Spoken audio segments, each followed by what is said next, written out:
Hi, I'm Lauren Ebersol, and this is your weekly feed. It's time to put down those Hot Pockets and back away.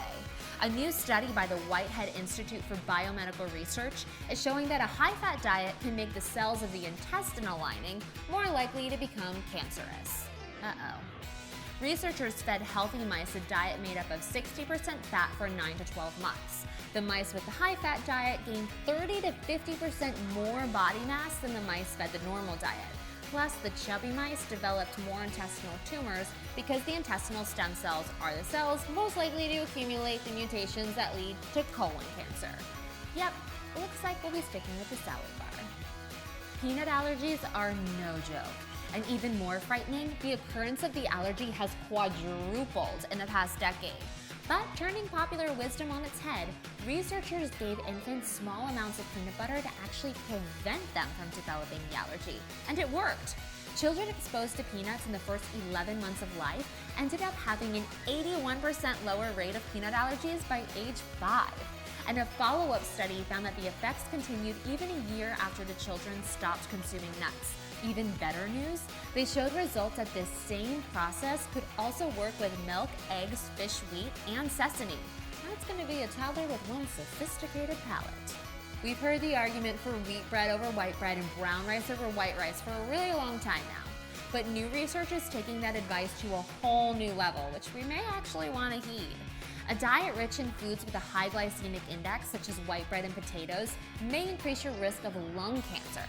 Now, what's a glycemic index? A glycemic index measures how foods affect our blood sugar levels. Some cause it to spike, others give us more sustained energy. But what you wouldn't expect is that the risk even goes for the non-smokers. Those without the habit who participated in this study and had a diet heavy in high GI foods had an 81% risk of developing lung cancer. 81%! That is bananas! Which also happen to have a low glycemic index, by the way. So eat more of them, in moderation, of course. We've all heard the old adage, beauty is pain. But according to some new studies, beauty may also be hazardous to your health. Okay, well, let me clarify. The ingredients in your beauty products might be what's harming you. Ingredients like parabens and phthalates have been used for nearly a century in beauty products and personal care products to help improve their effectiveness. But these chemicals are also being found to disrupt hormones, leading to things like cancer and infertility. Yeah, no joke. But before you freak out, the good news is in a Hermosa study, they just found that by switching to organic, non-toxic beauty products for 3 days, the majority of those toxins were flushed out of the body. Just 3 days. Oh, phew. But it's good to remember when we're trying to look our most fabulous.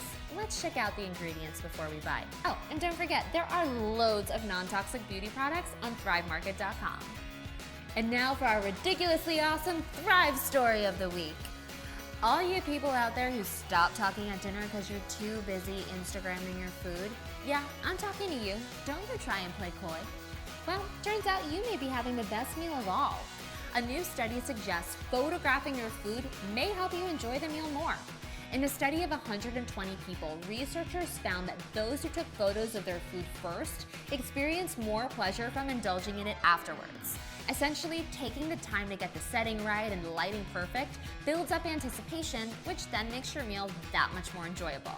So go ahead, take those photos. We promise not to judge you for your hashtag food porn. Thanks for watching, guys. See you next week on Thrive Market's Weekly Feed.